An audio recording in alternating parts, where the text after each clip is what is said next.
আমি এখানে এসে দেয়ালে দেয়ালে ওয়ালে ওয়ালে মা বাবার গুরুত্ব সম্পর্কে বেশ কয়েকটা বাণী পড়লাম, যা আমার হৃদয়কে নাড়া দিয়েছে। কথাগুলো খুব হার্ট টাচিং কথা, হৃদয়কে স্পর্শ করার মতো কয়েকটা বাণী আমরা ওয়ালে ওয়ালে দেখেছি। ঠিক কিনা বলেন? এখানে অনেক মহামূল্যবান ওয়াজ দেয়ালেই লেখা আছে। আল্লাহ পাক যেন আমাদেরকে আমল করার তৌফিক দান করেন। আমি ইতোপূর্বে এখানে 1 বছর এসেছিলাম, মনে হয় গত বছরের আগের বছর বা 2-1 বছর আগে হবে। গত বছর আগের বছর এসেছিলাম এখানে। আল্লাহ পাক আবার এনেছেন এখানে। তো এই দরবারের ব্যাপারে আমাকে অনেকে অনেক কথাবার্তা বলেন, এমনকি এলাকার অনেক উলামা ইকরাম ফোনও দেন বা দিয়েছেন বা মেসেজ করেছেন। আমি আলোচনা শুরু করার আগে আপনাদেরকে একটা ভূমিকা স্বরূপ 2-1টা কথা বলি। টেকনাফ থেকে তেঁতুলিয়া, রূপসা থেকে পাথুরিয়া পর্যন্ত বাংলাদেশের এমন জেলা উপজেলা কম আছে যেখানে আমাদের পদচারণা হয়নি।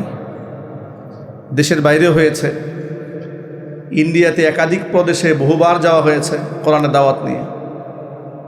আমরা মালয়েশিয়াতেও গিয়েছি প্রোগ্রামে। বাংলাদেশের বিভিন্ন প্রত্যন্ত অঞ্চলে আমরা মাহফিল করেছি, গ্রামে করেছি, শহরে করেছি, অজপাড়ায় গায়ে করেছি। রাস্তাঘাটের খুব বাজে অবস্থা, সেখানেও আমরা গিয়েছি। নদী পারাপার হতে হয়, সেখানেও গিয়েছি। টেকনাফের শাহপুরীর দ্বীপ, এপারে বাংলা ওপারে টেকনাফ, মাঝখানে নাফ নদী, সেখানেও গিয়েছি। কিন্তু সেখানে যাওয়ার পরেও দেখেছি অসংখ্য মানুষরা ইমানের বয়ান শোনার জন্য হাজার হাজার মানুষ দাঁড়িয়ে আছে। এখানে আসার আগে অনেক ভাইরা আমাদেরকে মেসেজ করেছেন যে হুজুর আপনি ওখানে কেন ওয়াজ করতে যাবেন। আমি জবাব দিয়েছি যে আমি যতটুকু বিগত দিন সম্পর্কে এখানে জেনেছি, যেখানে হক্কানি আলেম ছাড়া কোনো বেদাতি আলেমকে এখানে দাওয়াত দেওয়া হয় না। ঠিক কিনা জুড়ে বলেন?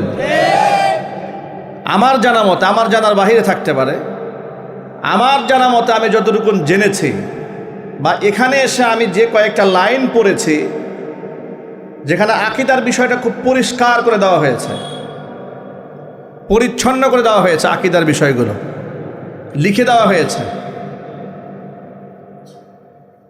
আর যেখানে কোনো হক্কানে আলেম ছাড়া কোনো বেদাতপন্থী, শিরিকপন্থী, কুফরপন্থী যাদেরকে দাওয়াত দেওয়া হয় না, এতটুকুন প্রমাণ করে যে তার মধ্যে হকের মেজাজ রয়েছে। তিনি বেদাতকে সম্মান করেন নাই। মান ওয়াক্কারা সাহিবা বিদাতিন ফাকাদ আআনা আলা হাদিমিল ইসলাম। যেই ব্যক্তি কোনো বেদাতকে সম্মান করেছে, সেই ব্যক্তি ইসলাম ধ্বংসের কাজে সাহায্য করেছে। তো যে হক্কানি আলেমদেরকে দাওয়াত করে প্রতিকূল পরিবেশে এবং আলোচিত ব্যক্তিদেরকে দাওয়াত করে মানুষদেরকে দ্বীনের কথা শোনাতে চান, এই হকের জায়গা যদি আমরা ছেড়ে দেই, এই আসনটা শয়তান খালি রাখবে না। যেখানে সুন্নত থাকবে না সেখানে বেদাত ঢুকবে। যেখানে হকপন্থী আলেমদের পদচারণা হবে না সেখানে বেদাতপন্থী আলেমদের পদচারণা হবে। যেখানে মানুষ বসবাস করে না ওখানে শয়তান বসবাস করে। সুতরাং হকপন্থী আলেমদের পদচারণা এই জায়গাটা যত দিন পর্যন্ত থাকবে, এটা সত্য এবং ন্যায়ের উপর প্রতিষ্ঠিত থাকবে। ঠিক কিনা বলেন? যদি হক্কানে আলেমদের আনাগোনা বন্ধ হয়ে যায়, হক্কানে আলেম আমাদের পরামর্শ বন্ধ হয়ে যায়, তাহলে সেখানে আর ভালো কিছু ফলবে না, ভালো কিছু আশা হবে না। এখন এটা দিন প্রচারের একটা কেন্দ্র হলো, একটা মাহফিল উপলক্ষে অসংখ্য মানুষ দিনের কথা শুনলো। এটা না করে যদি এটা কোনো কারণে কোনো ষড়যন্ত্রমূলক হোক, সমালোচনামূলকভাবে হোক, হিংসাত্মকভাবে হোক, এটা যদি বন্ধ করে দেওয়া হয়, ধরুন তো মাহফিল বন্ধ হলো। এই মানিকগঞ্জেই তো অসংখ্য দরবার আছে যেখানে ঢোল বাজতেছে, তবলা বাজতেছে, গান বাজতেছে, নারী পুরুষ একসাথে লাফালাফি করছে, পীরের পায়ে সেজদা দেওয়া হচ্ছে। আওয়াজ নাই কেন আপনাদের? কবর পূজা হচ্ছে, শিরিক হচ্ছে, বেদাত হচ্ছে, আল্লাহর কাছে না চেয়ে মানুষেরা পীরের কাছে চাচ্ছে। এই যে কাজগুলো হচ্ছে, এই সমস্ত শিরিক থেকে, কুফর থেকে, বেদাত থেকে মুক্ত হয়ে একজন মানুষ তাওহীদের বাণী মানুষকে শোনাচ্ছে। এটা কি পজিটিভলি চিন্তা করা উচিত? নেগেটিভ চিন্তা না করে কি চিন্তা করা উচিত? পজিটিভ চিন্তা করা উচিত। আল্লাহ পাক যেন এই কথাটা এলাকাবাসী সহ গোটা দেশবাসীকে বুঝার তৌফিক দান করেন। এখন তারা প্রশ্ন করবেন, হুজুর আপনি বাহ্যিকটা দেখেছেন, ভিতরটা দেখেন নাই। ভাই, ভিতরটা দেখার দায়িত্ব আল্লাহ আমাকে দান করেন নাই। ভিতরটা যিনি দেখবেন তিনি কে? একটু জোরে বলেন। এই ভিতর দেখার দায়িত্ব আমার। আমি তো বাহ্যিকটাই দেখব। দুনিয়া তো বাহির দেখেই চলবে। আপনি ইমানদার না কাফের, এটা দুনিয়ার বাস্তবতায় আপনার বিচার, আপনার জানাজাও হবে আপনার বাহ্যিক দেখে। আপনাদেরকে মুসলমানের কবরস্থানে কবর দেওয়া হয়, এটা আপনার আত্মা দেখে দেওয়া হয় না। কথা ঠিক না? মেরে জোরে বলেন। আপনার বাহ্যিকটা দিয়েই বিচার করা হয়। আপনি যখন ওই যে রেজিস্টার খাতায় সই করেন আপনি কোন ধর্মের লোক, তখন মুসলমান লেখেন, আপনার ভিতরে ইসলাম আছে কিনা এটা লোকেরা দেখেন। ওই যে বাহ্যিক যে আপনি লিখেছেন এটাকেই লোকেরা অ্যাপ্রুভ করে। কাজীর আদালতে আপনি যখন যাবেন, বিচারকের দরবারে যখন দাঁড়াবেন, কাজী আপনার কলিজার মধ্যে কি আছে ওটা দেখবে না, উনি বাহ্যিক আপনি কি করেছেন তার উপর আপনার বিচার করবে। এটা দুনিয়া। আর আখিরাতের ফয়সালা হবে মানুষের আত্মার উপর নির্ভর করে। ইন্নামাল আমালু বিন্নিয়াত, নিয়ত যার ভালো তার আমলটা আল্লাহর কাছে কবুল হবে। নিয়ত যদি কারো ভালো না হয় তাহলে শত ভালো আমল করেও সেটা কবুল হবে না। দুনিয়াতে বাহবা পাওয়া যাবে, দুনিয়াতে অসংখ্য অমুসলিমরা, এমনকি নাস্তিকেরা যারা আল্লাহকেই বিশ্বাস করে না, তারা ভালো কাজ করে না। কি বলেন ভাই? ভালো কাজ করে না। এই যে জাপান গোটা পৃথিবীতে যে পরিমাণ অনুদান দেয় দরিদ্র রাষ্ট্রগুলোকে, আপনারা কল্পনাও করতে পারবেন না। সারা পৃথিবীর নাস্তিকেরা এই দুনিয়ার দরিদ্র অসহায় মানুষকে সাহায্যের জন্য যে টাকা দেয়, এটা কোনো কোনো দেশের রাষ্ট্রের বাজেটের চাইতেও বেশি। তো কি ফায়দা আছে? কোরআন মাজিদে আল্লাহ পাক এদের ব্যাপারে বলেছেন, কুল হাল নুনাব্বিউকুম বিল আখসারিনা আমালা, আমি বলে দেব আমলের দিক থেকে ক্ষতিগ্রস্ত কারা। আল্লাযীনা দাল্লা সাইয়ুহুম ফিল হায়াতিদ দুনিয়া, দুনিয়াতে যাদের সমস্ত চেষ্টা, শ্রম, ঘাম, কষ্ট সব বিফল হলো। আল্লাযীনা দাল্লা সাইয়ুহুম ফিল হায়াতিদ দুনিয়া ওয়া হুম ইয়াহসাবুনা আন্নাহুম ইউহসিনুনা সুনআ, যদিও তারা মনে মনে ভাবে আমরা অনেক ভালো কাজ করছি, কিন্তু সব বিফলে। কেন বিফলে সমস্ত আমল?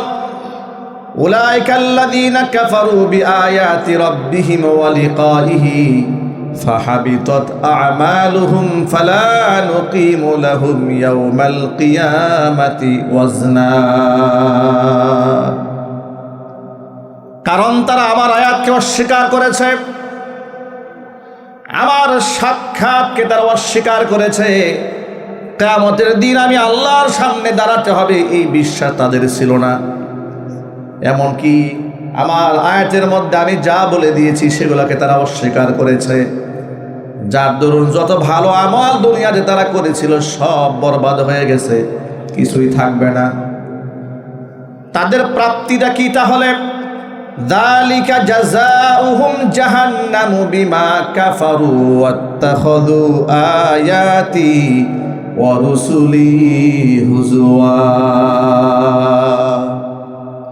জাহান্নাম হবে ওদের ঠিকানা। বিমা কাফারু, এরা যে কুফরি করেছে সেজন্য। ওয়াত্তাখাযু আয়াতি ওয়া রুসুলি হুজুয়া, আমার আয়াত এবং আমার প্রেরিত রসুলদেরকে ওরা হাসি এবং তামাশার পাত্র হিসেবে গ্রহণ করেছে। নাউজুবিল্লাহ পড়েন। সব বরবাদ হয়ে যাবে। হাদিস শরীফের মধ্যে আল্লাহর নবী সাল্লাল্লাহু আলাইহি ওয়াসাল্লাম বলেছেন, ইন্নাল্লাহা লা ইয়ানজুরু ইলা সুওয়ারিকুম, আল্লাহ পাক তোমাদের চেহারা সুরতের দিকে তাকান না, ওয়ালাকি ইয়ানজুরু ইলা কুলুবিকুম ওয়া আমালিকুম, কিন্তু আল্লাহ তাআলা দেখেন তোমাদের আত্মা, দেখেন তোমাদের আমল, তোমাদের কলিজার মধ্যে কি নিয়ত আছে সেটা কে দেখেন? যদি বলেন তো ভাই। আচ্ছা, আকীদার বিষয়টা একটু পরিষ্কার করে নিই, একটু জোর আওয়াজে বলতে হবে। আপনার অন্তরে কি আছে আর আমার অন্তরে কি আছে? এখানকার যিনি প্রধান পৃষ্ঠপোষক, একমাত্র পৃষ্ঠপোষক এখানকার রহমতের কুটিরের প্রতিষ্ঠাতা আধ্যাত্মিক সাধক হযরত গোলাম রসুল রহমতুল্লাহ আলাইহির একমাত্র ছাত্র, প্রথম ও শেষ ছাত্র, এবং রহমতের কুটিরের পরিচালক মোহাম্মদ আকবর হুসাইন হাফিজাহুল্লাহ, আল্লাহ পাক তাকে আপন হেফাজতে রাখুন, জুড়ে বলুন আমিন। উনার অন্তরে কি আছে এটা কি আমাদের দেখার কোনো শক্তি আছে? আরো জুড়ে বলেন, আমার অন্তরে কি আছে এটা দেখার ক্ষমতা কি তার আছে? আমার সামনে আপনারা যারা বসে আছেন, আপনার অন্তরে কি আছে এটা পৃথিবীর কোনো পীর সাহেব জানে? যদি কেউ বিশ্বাস করে যে আমার পীর আমার মনের খবর জানে, ও মুশরিক। ও কি? চিল্লায় বলেন। কারণ আলিমুম বিযাতি সুদূর, অন্তরের একমাত্র অন্তর্যামী, অন্তরের খবর যিনি রাখেন তিনি কে? তিনি বলছেন আল্লাহ। সুতরাং আমরা বাহ্যিকটা দেখেই এ দরবারে দাওয়াত কবুল করেছি। বিতর্কত অবস্থা আল্লাহ পাকের হাওয়ালা।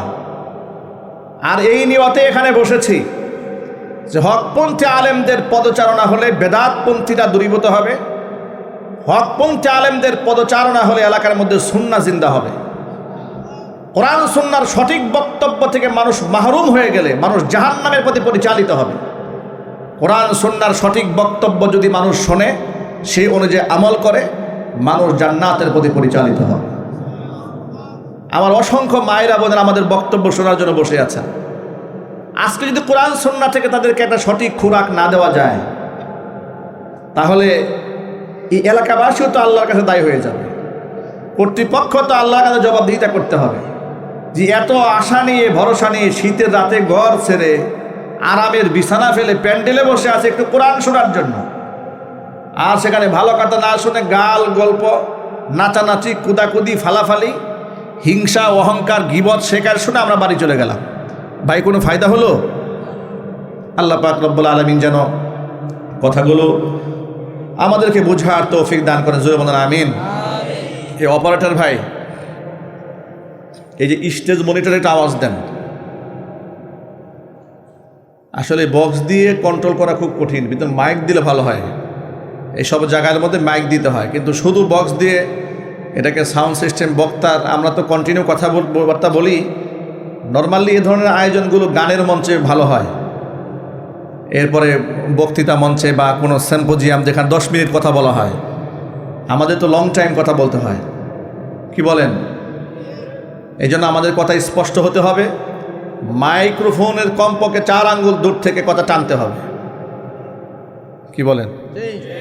হ্যাঁ অপারেটর ভাই, খেয়াল করেন, আসেন এখানে?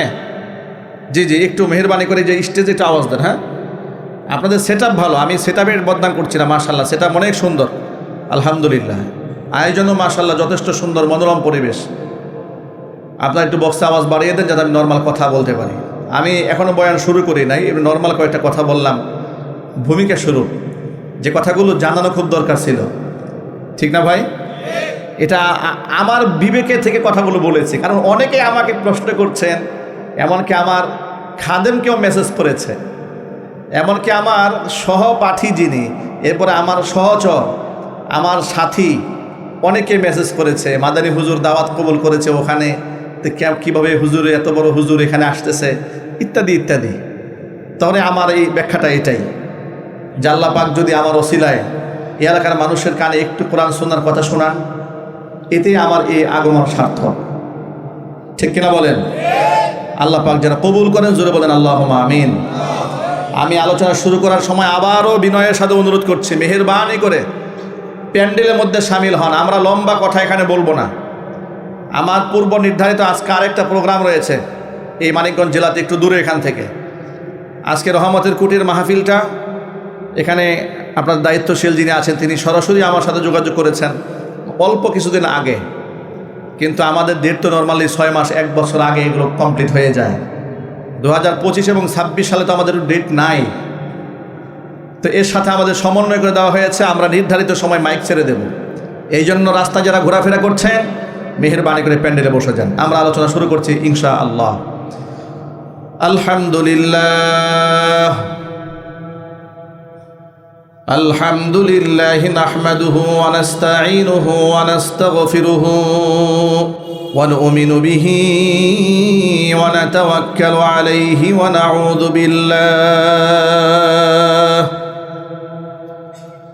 নাউযু বিল্লাহি মিন শুরুরি আনফুসিনা ওয়া মিন সাইয়্যাতি আ'মালিনা।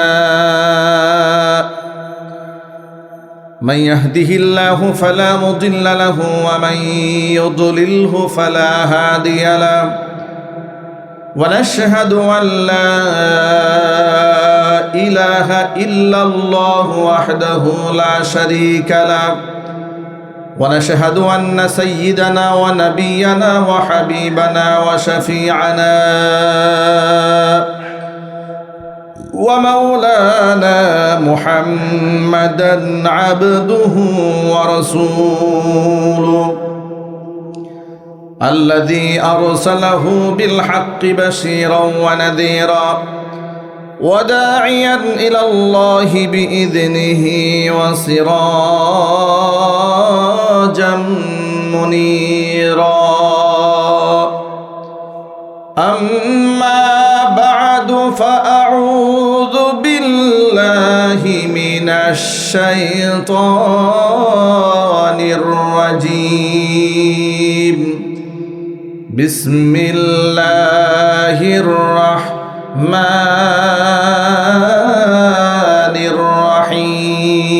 الرحيم. واعبدوا الله ولا تشركوا به شيئا وبالوالدين إحسانا وبذي القربى واليتامى والمساكين والجار ذي القربى والجار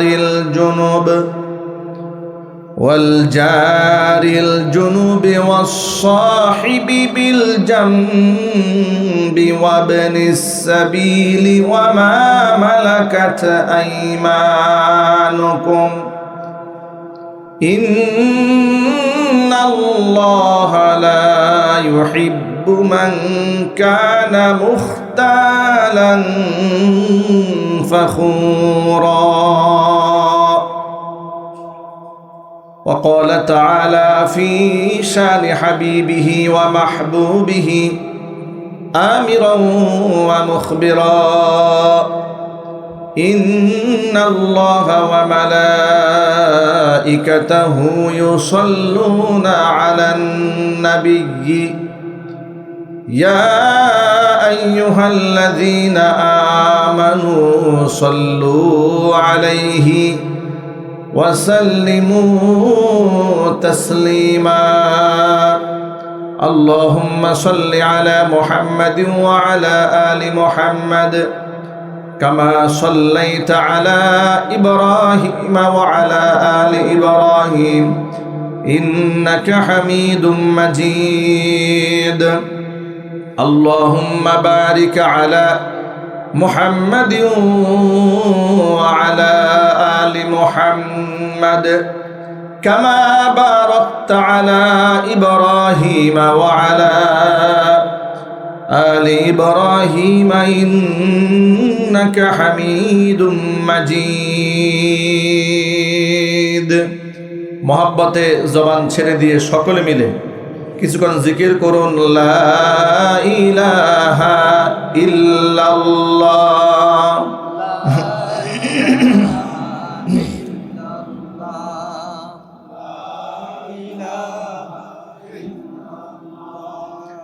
লা ইলাহা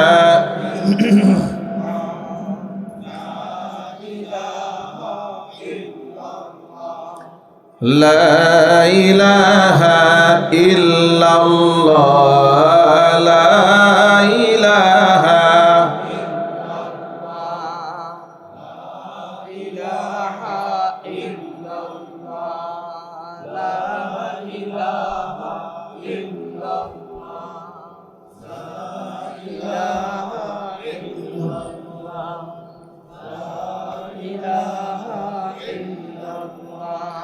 লা ইলাহা ইল্লাল্লাহ, লা ইলাহা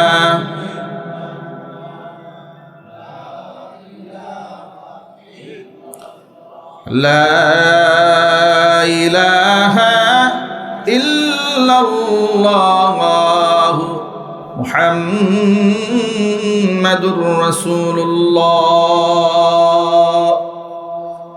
সাল্লাল্লাহু আলাইহি ওয়াসাল্লাম। ঐতিহ্যবাহী মানিকগঞ্জ জেলার অন্তর্গত ঘিওর উপজেলার তরা রহমতের কুটির ৩৬তম বার্ষিক ওয়াজ মাহফিলের শেষ অধিবেশনের সম্মানিত সভাপতি সাহেব, আমন্ত্রিত হাজরাত উলামায়ে কেরাম, মুরব্বিয়ান এজম, অত্র এলাকা এবং পার্শ্ববর্তী এলাকার বিভিন্ন প্রান্ত থেকে ছুটে আসা দিন দরদি, ইমানদার, পরহেজগার, মুত্তাকি মুসলিম ভাইয়েরা, পর্দার অন্তরালে অবস্থানরত আমাদের সকলের শ্রদ্ধাভাজন পর্দানিসীন মা এবং বোনেরা, মহান আল্লাহ রব্বুল আলামিনের দরবারে আলী শানে লাখ কোটি শুকরিয়া আদায় করছি যে মহান আল্লাহ রব্বুল আলামিন রহমতের কুটিরের প্রতিষ্ঠাতা আধ্যাত্মিক সাধক হযরত গোলাম রসুল রহমতুল্লাহি আলাইহির একমাত্র ছাত্র, প্রথম এবং শেষ ছাত্র, এবং রহমতের কুটিরের পরিচালক মোহাম্মদ আকবর হুসাইন পরিচালিত এবং আজকের এই আয়োজনের মূল ওনার যিনি, যার দাওয়াতে, যার আহ্বানে আমরা এখানে একত্রিত হয়েছি, কোরআন সুন্নাহর সুন্দর একটি মঞ্চ তিনি কায়েম করেছেন মানুষকে দ্বীনের কথা শোনাবার জন্য। আল্লাহ পাক যে এমন একটি পবিত্র মঞ্চে আমাদেরকে বসার, কথা বলার সুযোগ দিয়েছেন, এই জন্য আপনারা খুশি না বেজার? কম না বেশি? হৃদয়ের সবটুকুন ভালোবাসা উজাড় করে শ্রদ্ধা জড়িত কণ্ঠে মহান মনিবের শেখানো ভাষায় শুকরিয়া আদায় করছি। জবান ছেড়ে দিয়ে সকলে একযোগে বলছি আলহামদুলিল্লাহ। রব্বানা লাকাল হামদ হামদান কাসীরা তাইয়িবান মুবারাকান ফীহি ইয়া রব্বি লাকাল হামদু কামা ইয়ানবাগি লিজালালি ওয়াজহিকা ওয়া আযীমি সুলতানিকা। আল্লাহ রব্বুল আলামিন আজকের ওয়াজ মাহফিলকে কবুল করুন। অত্র এলাকার সমস্ত মুর্দেগানের কবরে আযাব আল্লাহ তাআলা কিয়ামত পর্যন্ত বন্ধ করে দিন। কাল হাসরের কঠিন ময়দানে আজকের এই আয়োজন আল্লাহ তাআলা আমাদের সকলের নাজাতের জারিয়া হিসেবে কবুল করুন। হযরত গোলাম রসুল রহমতুল্লাহি আলাইহির কবরকে আল্লাহ তাআলা বেহেশতের বাগান বানিয়ে দিন। তার খিদমতগুলো আল্লাহ তাআলা কবুল করে নেন। তার সন্তান মোহাম্মদ আকবর হুসাইন রহমতের কুটিরের পরিচালক, তাকে আল্লাহ তাআলা নেক হায়াত দারাজ করুন। দ্বীন প্রচারের একজন সৈনিক হিসেবে, আল্লাহ পাকের মাকবুল গোলাম হিসেবে আল্লাহ পাক তাকে কবুল করুন এবং মঞ্জুর করুন। সর্বোপরি আজকের কোরআন সুন্নাহর আলোচনার মাধ্যমে আল্লাহ পাক কোরআনের নূর দিয়ে আমাদের সিনাগুলোকে আলোকিত বানিয়ে দেন। আজকে আমাকে আলোচনা দেওয়া হয়েছে পিতা মাতার মর্যাদা, তাদের খিদমাত, ইসলামে তাদের গুরুত্ব। আমি মহাগ্রন্থ আল কোরআন থেকে সূরাতুন নিসার ৩৬ নম্বর আয়াতে কারিমা আপনাদের সামনে আমার খুতবার মধ্যে তেলাওয়াত করেছি। আমি এই আয়াতের আলোকেই সংক্ষিপ্ত পরিসরে কিছু কথা বলতে চাই। আল্লাহ পাক যেন আমাকে বলার তৌফিক দান করেন। আমি যতই গুছিয়ে কথা বলতে চাই না কেন, আমি যত দামি কথা আমার পক্ষ থেকে উপহার দিতে চাই না কেন, আমার আল্লাহ যদি না চান এ জবান থেকে দামি কথা বের হবে না, ঠিক কিনা? এই জন্য আমরা সাহায্য চাইব কার? আমরা আল্লাহর সাহায্যের প্রার্থী। ভিক্ষুকের মতো ফরিয়াদ করে বলছি, আল্লাহ তুমি আমাদেরকে হেদায়েত দান করো।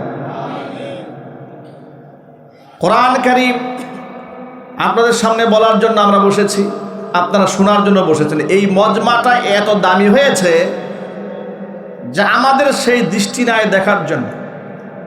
যদি ফেরেশতাদেরকে আমরা দেখতে পারতাম, তাহলে আপনারা এত মানুষ এখানে থাকতেন না, এখানে লাখো মানুষ জমা হতেন শুধু ফেরেশতা দেখার জন্য। এই এক একটা মঞ্চ এত মূল্যায়িত হয়েছে রবের কাছে, চতুর্দিকে রহমতের ফেরেশতারা দাঁড়িয়েছে একজনের কাঁধের উপর আরেকজনে ভর করে। এভাবে তাদের সিরিয়াল চলে গেছে আরশে মুআল্লা পর্যন্ত।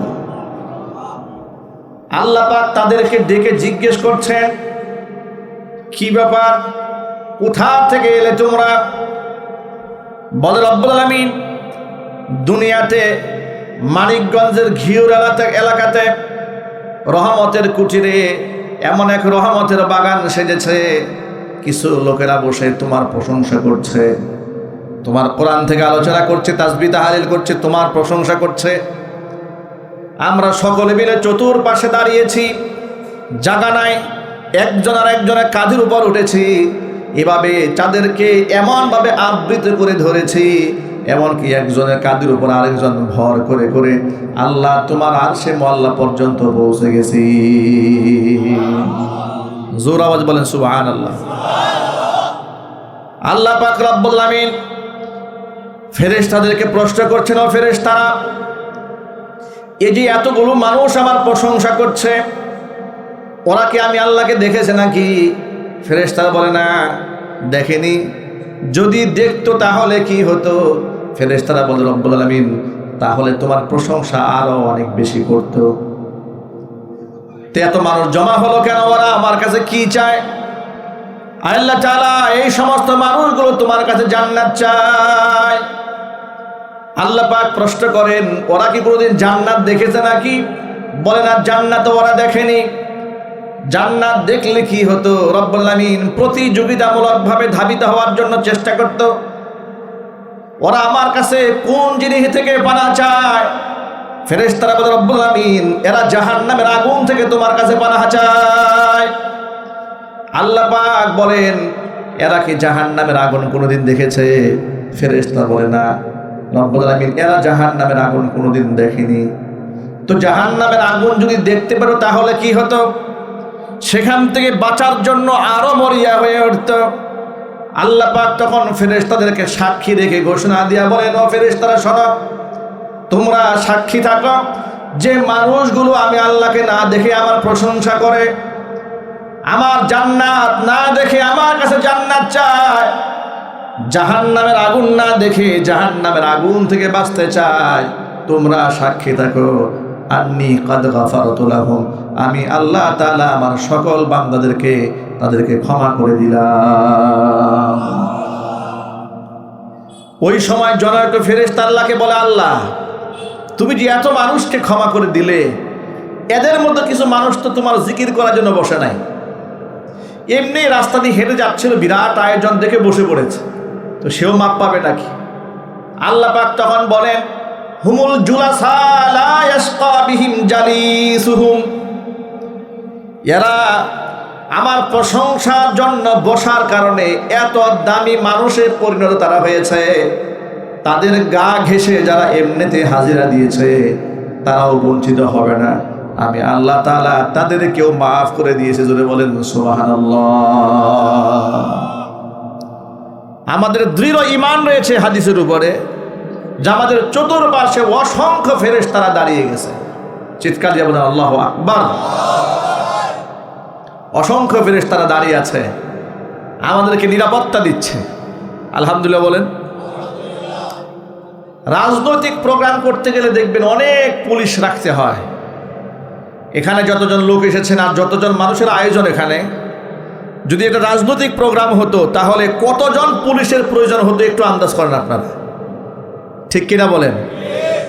এরপরেও পুলিশরা হিমশিম খায় যে চেয়ার দিয়ে ঢিল আসে কিনা, কারণ প্রতিপক্ষ থাকে, তো মারামারি আসে না নাই। কিন্তু কোরআনের মাহফিল, আমরা এমনও মাহফিলে গিয়েছি 40,000 50,000 শ্রোতা আমাদের সামনে, একটা পুলিশও নাই। সুবহানাল্লাহ বলেন। কোনো মারামারিও নাই, কোনো হট্টগোল নাই, কোনো কিলাকিলি নাই। এই হাজার হাজার মানুষ একজন বক্তার কথা পিংপতং নীরবতার সাথে গভীর মনোযোগ সহকারে শুনতে পাচ্ছে। বক্তার সাথে আই কন্টাক্ট হলো এতগুলো মানুষের। বক্তা ইশারা দিলে ডানে যায় মানুষ, ইশারা করলে বামে যায়। বক্তা কিছু বললে সুবহানাল্লাহ বলে, আলহামদুলিল্লাহ বলে, মাঝে মাঝে আল্লাহু আকবার তাকবীরের ধ্বনিতে আকাশ বাতাসকে তারা মুখরিত করে ফেলে। এতগুলো মানুষকে এই কন্ট্রোল হচ্ছে আল্লাহ পাকের দয়া, আল্লাহ পাকের রহমত, আল্লাহ পাকের ফেরেশতা দিয়ে যদি এই সমস্ত মঞ্চগুলো পাহারা দেওয়া না হতো, প্রতিদিন মাহফিলে মারামারি হতো। কথা ঠিক না ঠিক যদি বলেন? প্রতিদিন মারামারি হতো। কেন মারামারি হতো বলি আপনাদেরকে। দেখুন, ঝগড়া বিবাদ, মারামারি, হিংসা, জিঘাংসার আগুন কেন জ্বলে? জ্বলার পেছনে কারণ হলো মানুষ তার নিজের বিপক্ষে কিংবা বিরুদ্ধে কথা শুনতে পছন্দ করে না। মানুষ যা করে, এমন একটা চোরকেও যদি আপনি চোর বলেন, এটা শুনতে সে পছন্দ করবে না। একটা খুনিকে যদি আপনি খুনি বলেন, তাহলে সে শুনতে এটা অভ্যস্ত নয়। সে একটা ডাকাতকে যদি আপনি ডাকাত বলেন, প্রয়োজনে সে আপনারে খুন করবে, কিন্তু সে ডাকাত শুনতে রাজি নয়। কথা ঠিক না যদি বলেন? প্রফেশন কিন্তু ডাকাতি, প্রফেশন কিন্তু চুরি, প্রফেশন তার ডাকাতি, কিন্তু একজন প্রফেশনাল কিলার, খুনিকেও যদি আপনি খুনি বলেন সে পছন্দ করে না, ডাকাতকে ডাকাত বলবেন পছন্দ করবে না, এমনকি কোনো মাদক সেবীকে যদি আপনি তাকে মদখোর বলেন সে পছন্দ করবে না, গাঁজাখোরকে গাঁজাখোর বললে বরং মাইন্ড করে। এমনকি তারা খুব আন্দোলন করে বলে যে গাঁজাখোর বললে এটা বলা যাবে না, সিদ্দিখুর বলতে হবে। কেন? বলে গাঁজা হচ্ছে একটা পবিত্র, এটা আল্লাহর সৃষ্টি। নাউজুবিল্লাহ পড়েন, গাঁজাখোর বলা যাবে। দেখেন, গাঁজাখোরও নিজেকে গাঁজাখোর শুনতে পছন্দ করে না। এখন এই ওয়াজ মাহফিলের প্যান্ডেল যারা বসেন, তাদের মধ্যে অনেকে আছে নামাজ পড়েন না, অনেকে আছেন রোজা রাখেন না, অনেকে আছে হজ করেন না, অনেকে আছে যাকাত দেন না, অনেকে আছে ঘরের বউরে পর্দা করান না, অনেক লোক আছে বাপ মার সেবা করেন না, অনেকে আছে সুদের ব্যবসা করে, অনেকে আছে ঘুষ ব্যবসা করে, ঘুষের বাণিজ্য করে, টেন্ডারবাজি করে, চান্দাবাজি করে, মাস্তানি করে, খুন খারাপি করে, এরকম নানা কিসিমের মানুষই তো ওয়াজে আসে। এখন আপনারা বলেন, আলেম কোরআন সুন্নাহ দিয়ে যখন বয়ান করেন, তখন কি এই সমস্ত অপরাধের পক্ষে কথা বলে না বিপক্ষে? একটু আওয়াজ দিয়ে বলতে হবে সকলকে, পক্ষে না বিপক্ষে? এখন বিপক্ষে শুনলে তো একটু খারাপ লাগারই কথা, ঠিক কিনা বলেন? তো সেই জায়গায় খারাপ লাগা থেকে তো মারামারি হওয়ার কথা, ঝগড়া হওয়ার কথা। অনেক জায়গায় হয়ও, দুই এক জায়গায় অবস্থা এমন হয় যে সহ্য করতে না পেরে দাঁড়িয়ে বলে, হুজুর ওয়াজের লাইনটা একটু চেঞ্জ করে দেন, ঠিক কিনা বলেন? ঘুরায় দেন। কিন্তু এই যে এত মানুষ নিজের কুকর্মের বিরুদ্ধে বক্তব্য শোনার পরেও যে চুপচাপ বসে বয়ান শোনে, এটা একমাত্র আল্লাহর রহমত। কথা বলেন ঠিক কিনা জুড়ে বলেন? কার রহমত? আল্লাহর রহমত। কারণ মানুষ এই বিশ্বাস নিয়ে বসে থাকেন যে হুজুর যদিও আমাদের বিরুদ্ধে বক্তব্যগুলো যাচ্ছে, কিন্তু হুজুর ব্যক্তি স্বার্থ চরিতার্থ করার জন্য এগুলো বলছে না, এগুলো আমাদের সংশোধনের জন্যই বলছেন। এই সবক তিনি মনে মনে সান্ত্বনা গ্রহণ করেন। কিন্তু রাজনৈতিক মঞ্চে প্রতিপক্ষ এটা মনে করে না যে উনি আমার সংশোধনের জন্য বক্তব্য দিচ্ছে, উনি মনে করে যে আমার পচানোর জন্য কথা বলতেছে, এই জন্য চেয়ারটা নিয়ে দাঁড়ায় যায়। কথা ঠিক নেবে ঠিক? আমার প্রিয় ভাইরা, মূল কথায় ফিরে আসি। এই দুনিয়াতে আমরা আগমন করলাম, আল্লাহ পাক আমাদের পাঠালেন, যেহেতু স্রষ্টা আমাদের আল্লাহ। আমাদের স্রষ্টাকে আল্লাহর নামটা বলতে কোনো আপত্তি নেই তো ভাই? কারণ মোহাব্বতের সাথে বলতে হবে, আমাদের স্রষ্টাকে, আমাদের রিজিক দাতাকে, আমাদের রিজকে বারাকা দেওয়ার মালিককে, আমাদেরকে সুস্থতার নিয়ামত দান করেন কে, আমাদেরকে অসুস্থ বানান কে, আমাদেরকে হায়াতে বরকত দেওয়ার মালিককে, আমাদের একমাত্র মৃত্যু ঘটান তিনি কে? আল্লাহর ইশারা ছাড়া কারো মৃত্যু হবে না, কারো হবে। এই জন্য সূরাতুন নিসার 36 নম্বর আয়াতে আল্লাহ তাআলা প্রথমে একটা কথা বলেছেন। আল্লাহ পাক বলেন, ওয়া'বুদুল্লাহা ওয়া লা তুশরিকু বিহি শাইআ। বান্দারে, তোর স্রষ্টা তো আমি আল্লাহ, এই জন্য আমার ইবাদত করবি, এটা তোর 1 নম্বরের কাজ পৃথিবীতে। এই দুনিয়াতে মানুষের 1 নম্বরের কাজ হচ্ছে আল্লাহর গোলামি করা। এবং শুধু আল্লাহর গোলামি করলে হবে না, ওয়ালা তুশরিকু বিহি শাইআ, আল্লাহর সাথে কাউকে শরীক স্থাপন করা যাবে না।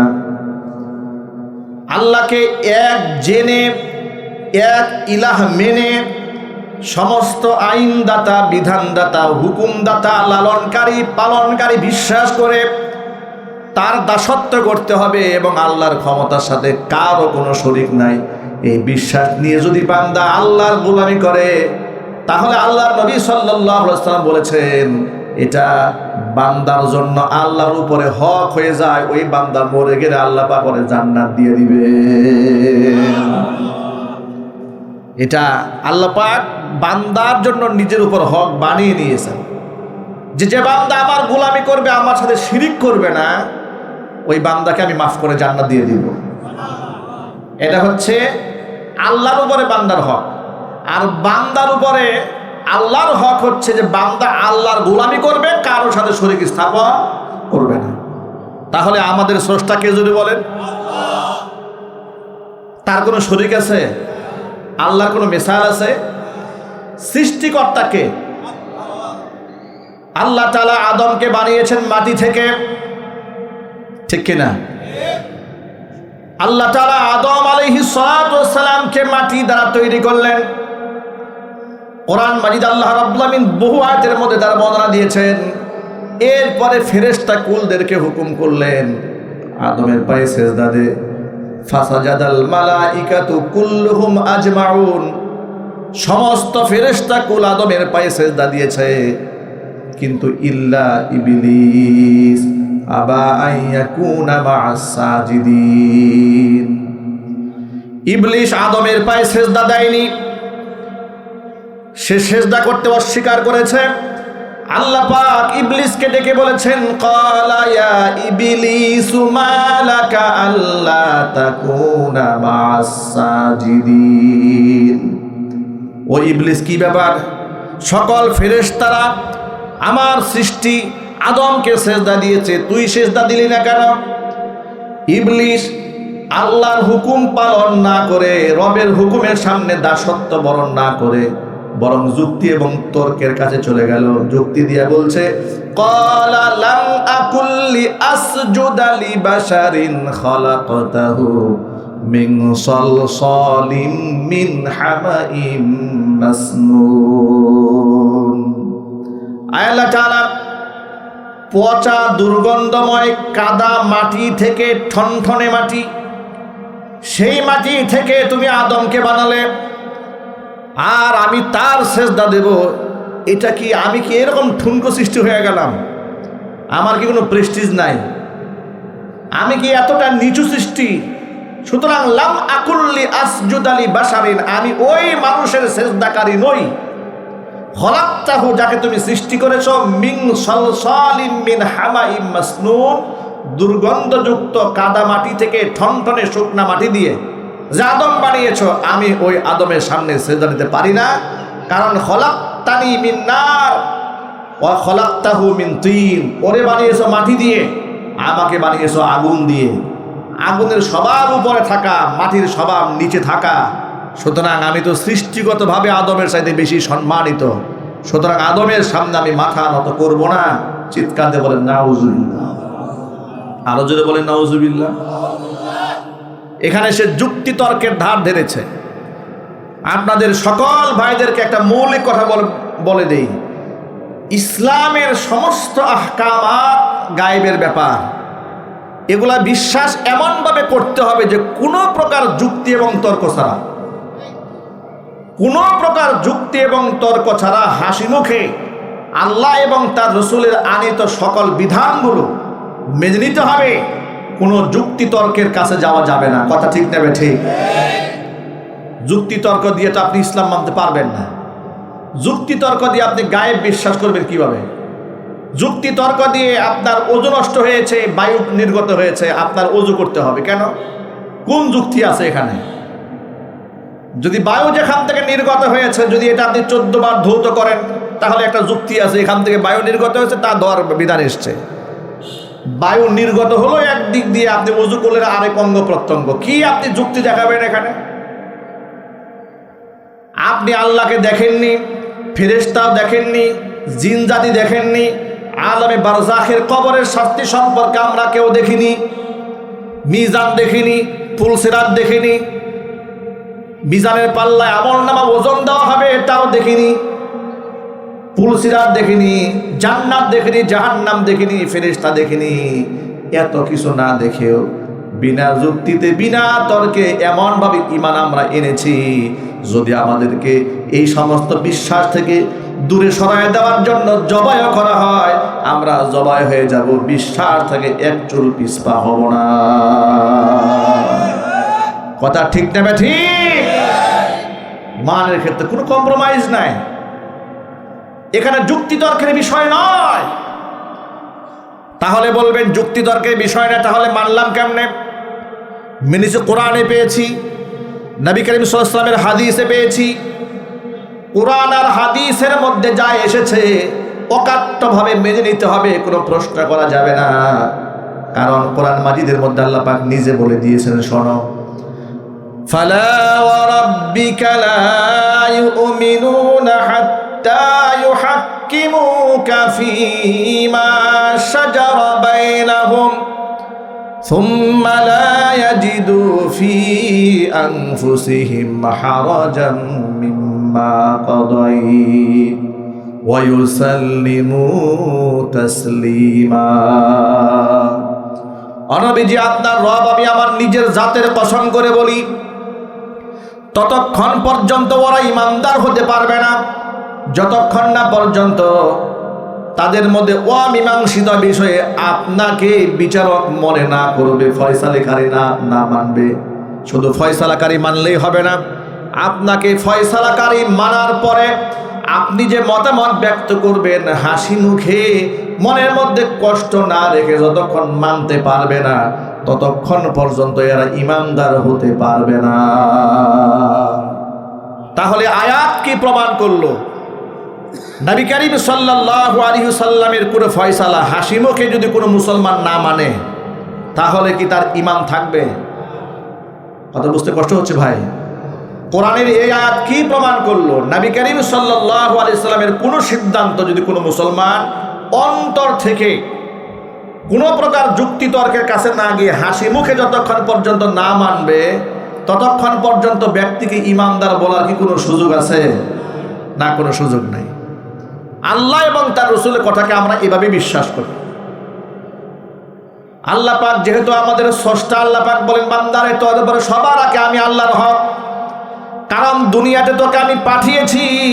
ওয়ামা খালাকাতুল জিন্না ওয়াল ইনসা ইল্লা লিয়াবুদুন। বান্দারে, জিন আর ইনসানকে কেবল সৃষ্টি করেছি শুধুমাত্র কেবলমাত্র আমার গোলামি করার জন্যই। আল্লাহর গোলামির পরে যেহেতু আল্লাহ স্রষ্টা, শয়তান আল্লাহর নাফরমানি করলো যুক্তি তর্কের কাছে গিয়া।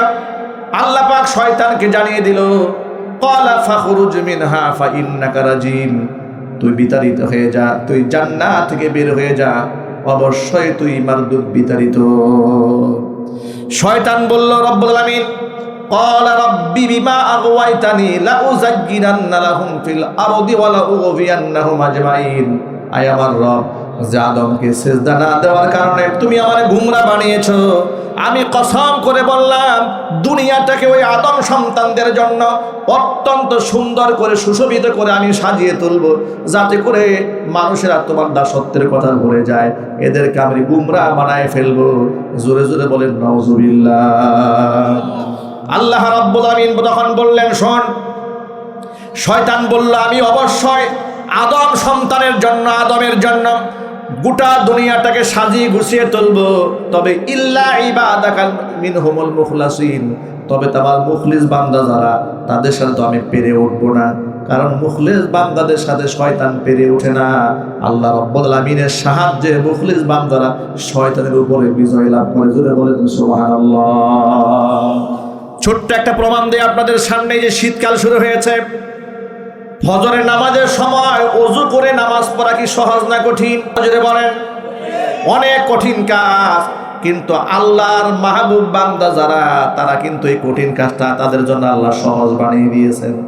আল্লাহ পাক এই কোরআন শরীফে বলেন, নামাজের ব্যাপারে বলেছেন, ওয়া ইন্নাহা লাকাবীরাতুন ইল্লা আলাল খাশিয়িন।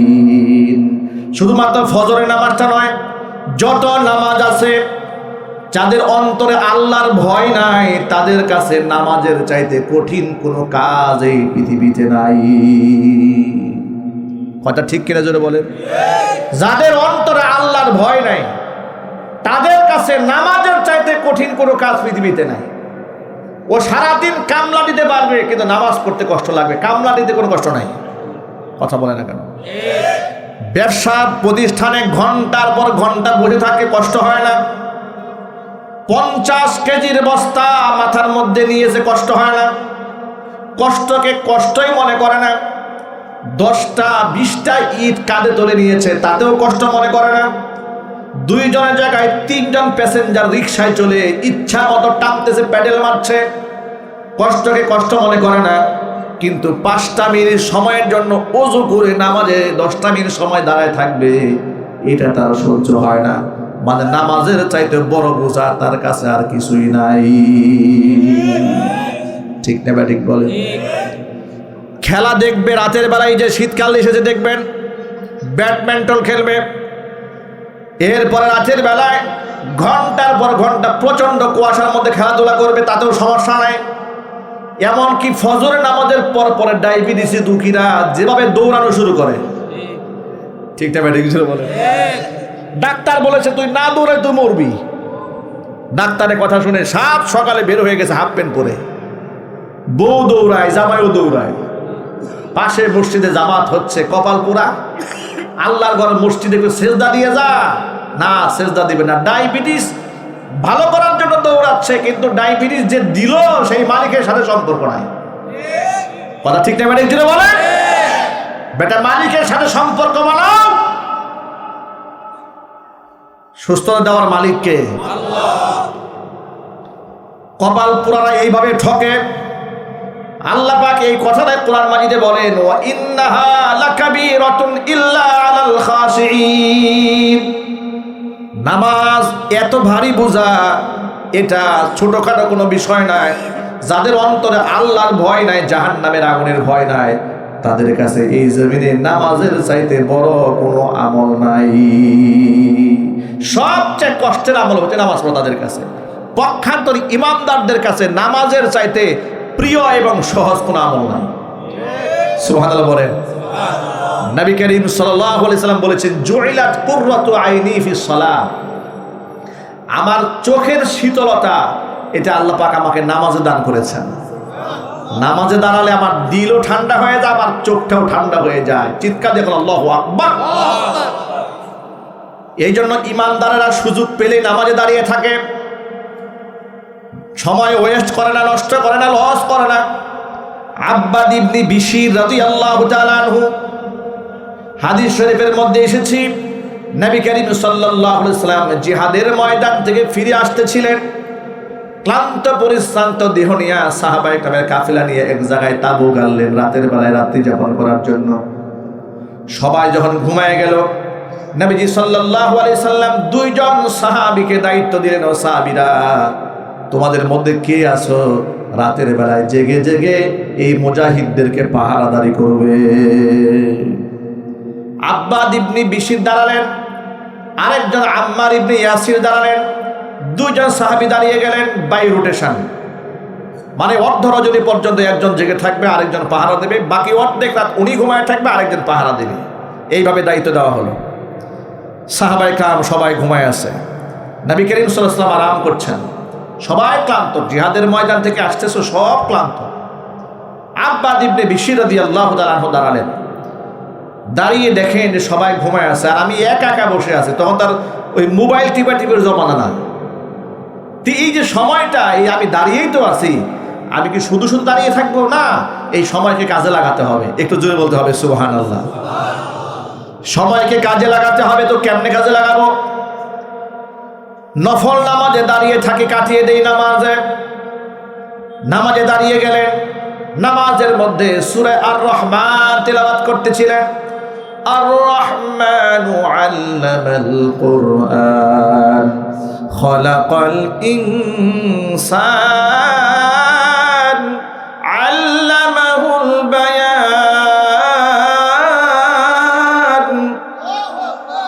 নামাজের মধ্যে তিলাওয়াত চলছে, কাফেরদের মধ্য থেকে, কাফেররা তো মুসলমানদেরকে গোয়েন্দা নজরদারিতে রেখেছে।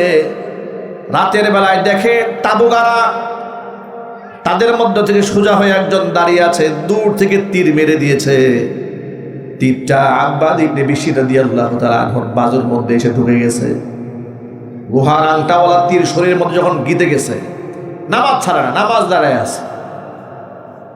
যখন দেখে সে নামাজ ছাড়ে না বা দাঁড়ান থেকে সরে না, তখন শত্রু আরেকটা তীর মেরে দিয়েছে। দুইটা তীর যখন মেরেছে, সারা শরীর রক্ত ভেজা, রক্ত টপ টপ করে শরীর থেকে পড়ছে। নামাজ শেষ করে সাথীকে দেখেছেন। নবী করিম সাল্লাল্লাহু আলাইহি ওয়াসাল্লাম জেগে উঠলেন। হুজুর তার এই রক্ত মাখা দেহ দেখে বলছেন, আব্বাদ কি হয়েছে তোমার, এটা হলো কেন? আব্বাদ ইবনে বিশর বলছেন, নবীজি আমি যখন রাতের বেলায় একাকী দাঁড়িয়েছিলাম, মনে মনে ভাবলাম রাতের বেলায় সময়টা নষ্ট করা যাবে না।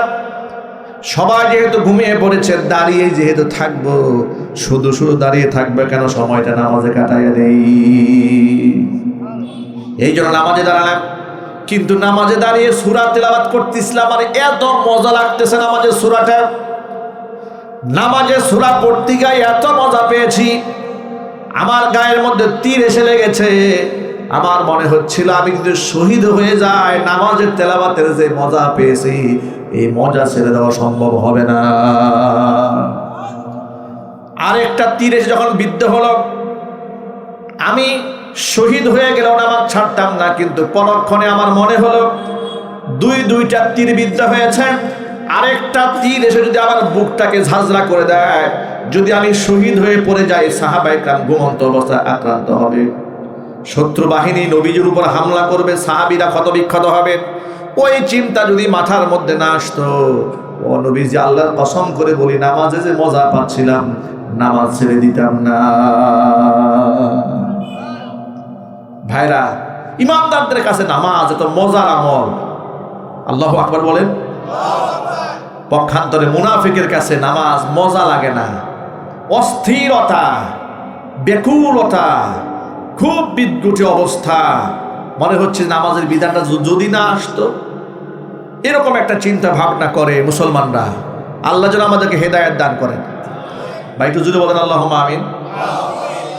যদিও আবার এটা আলোচ্য বিষয় নয়, কিন্তু আয়াতের শুরু অংশ যেহেতু ওয়াবুদুল্লাহ, প্রসঙ্গক্রমে এটা বাদ দিতে পারলাম না যে এই অংশটা আমাদের যারা খুব জরুরি। এখানে আমরা যত ভাইরা এসেছি, মা বোনেরা আমাদের বক্তব্য শুনতে পাচ্ছেন, আমি অত্যন্ত বিনয়ের সাথে আপনাদেরকে অনুরোধ করছি যে নামাজ এটা আমরা যে মুসলমান, এটার আইডেন্টিটি, এটা হচ্ছে আমাদের জাতিসত্তার পরিচয়। দাড়ি মুসলমানের পরিচয় বহন করে না। শোনেন, দাড়ি রাখা সুন্নাহ, দাড়ি রাখা গুরুত্বপূর্ণ সুন্নাহ, এতে কোনো সন্দেহ নাই। দাড়ি রাখলে সীমাহীন সওয়াবের অধিকারী হবেন। দাড়ি কামায়ে ফেলা কবিরা গুনাহ। ফুকাহায়ে কেরাম দাড়ি কাটা ব্যক্তিকে ফাসিক আখ্যায়িত করেছেন। কিন্তু দাড়িটা, শুধু দাড়ি, এটা একজন মুসলমানের পরিচয় বহন করে না, কারণ অমুসলিমরাও দাড়ি রাখে। ইহুদিদের দাড়ি আছে না? আওয়াজ নাই মুখে। ইহুদিদের মুখে দাড়ি আছে না? খ্রিস্টানদের মুখে দাড়ি আছে না? হিন্দু শিখ সম্প্রদায়ের লোক, এদের মুখে দাড়ি আছে না? এমনকি আপনারা জেনে অবাক হবেন, নাস্তিকরাও দাড়ি রাখে। কিন্তু নাস্তিকের দাড়ি আর মুহাম্মদ সাল্লাল্লাহু আলাইহি ওয়াসাল্লামের দাড়ি এক দাড়ি নয়। ঠিক না? ঠিক জুড়ে বলেন। ওই দাড়ি দেখলেও বোঝা যায় এটা কোন জাতের দাড়ি। রবি ঠাকুরের দাড়ি আর মুহাম্মদ সাল্লাল্লাহু আলাইহি ওয়াসাল্লামের দাড়ি কি এক দাড়ি? না। ও ঠাকুরের দাড়ি দেখলেই বোঝা যায় যে ঠাকুরের দাড়ি, এটা সুন্নতে নববীর দাড়ি নয়। ঠিক কিনা? ওই যে ফ্রেঞ্চ কাটিং, স্টাইলিশ দাড়ি, এটাও বোঝা যায়। ওই শিল্পীরাও দাড়ি রাখে, ইদানিং দেখি নায়করাও দাড়ি রাখে, খেলোয়াড়রাও দাড়ি রাখে। সবাই যে দাড়িকে সুন্নাহ মনে করে রাখে, রাসূলের মহব্বত রাখে, তা নয়। কিন্তু এটা একজন মুসলমানের প্রকৃত পরিচয় বহন করে না। কিন্তু নামাজ, নামাজ, নামাজ হচ্ছে মুসলমানদের জাতি সত্তার পরিচয় বহন করে। আল্লাহু আকবার বলেন। আপনি মুখে দাড়ি নাই তাই বলে আপনারা কাফির বলার সুযোগ নাই। কিন্তু যার নামাজ নাই তার কাফের বলার সুযোগ আছে। কারণ এই কাফের তো আমি বলি নাই, এটা আল্লাহ রাসূল নিজে বলেছেন। নবী করিম সাল্লাল্লাহু আলাইহি সাল্লাম বলেছেন, মান তারাকা সালাতান মুতাআম্মিদান ফাকাদ কাফারা। ইচ্ছাকৃতভাবে যদি কেউ নামাজ ছেড়ে দেয় সেই ব্যক্তি কুফরি করে ফেলে, কাফের হয়ে যায়। মুফাসসিররা তাফসীর করতে গিয়ে একটু সহজ করেছেন এইভাবে যে কোনো মুসলমান যদি নামাজ ছাড়ে তাহলে সে যেন কুফরি করলো, সে যেন কুফরি কাজ করলো। তবে বিশ্বাস নিয়ে যদি নামাজ ছাড়ে যে এই নামাজের কোনো দরকার নাই বা নামাজের কোনো প্রয়োজন নাই, নামাজ বিরক্তকর মনে করে নামাজ ছেড়ে দিয়েছে, তাহলে তার মধ্যে ঈমানও থাকে না, তার মধ্যে ইসলামও থাকে না। ঈমান ও ইসলাম থেকে খারিজ হয়ে সে কাফের হয়ে যায়। ঠিক কিনা বলেন? এবার রাসূলের একটা হাদিস শোনাই। সাহাবায়ে কেরাম বলেছেন যে আমরা কাফের আর মুসলমানদের মধ্যে পার্থক্য করতাম আমাদের জামানায় শুধু নামাজ দিয়ে। সুবহানাল্লাহ বলতে পারেন নাই? কি দিয়ে জোরে বলেন তো ভাই? সাহাবায়ে কেরাম মুসলিম আর অমুসলিম পার্থক্য করতেন শুধুমাত্র, আরো জোরে বলেন, শুধু নামাজ দিয়ে। একটা বর্ণনা পাবেন না দাড়ি দিয়ে বিচার করেছি, টুপি দিয়ে বিচার করেছি, জামার জুব্বা দিয়ে বিচার করেছি। আমাদের সমাজের মানুষের খাসিলত এত খারাপ, মানুষের তাকওয়া মেপে ফেলে তার পোশাক দেখেই। না, পোশাক দেখে আপনি তাকওয়া মাপতে পারবেন না। অনেক ভণ্ড প্রতারক মিথ্যাবাদীরা এমন সুরত ধরে থাকে দেখে মনে হয় আসমান থেকে ফেরেশতা নাজিল হয়েছে। কথা জোরে বলেন, ঠিক কিনা জোরে বলেন? আপনি বাহ্যিক দেখে কেমনে বিচার করবেন আপনি? কারণ যত শিরিক বেদাতের যত ডিলার আছে পৃথিবীতে, এক একটার চেহারা দেখলে আপনি কি মনে করবেন যে এটা কি মানুষ না ফেরেশতা? এইরকম চেহারা, নূর মনে হয় জ্বলছে বলতে চেহারা থেকে। আর পোশাক আশাকের গেটআপ আর সেটা আবার পাগড়ির গর্জন আর তর্জন। কি বলেন?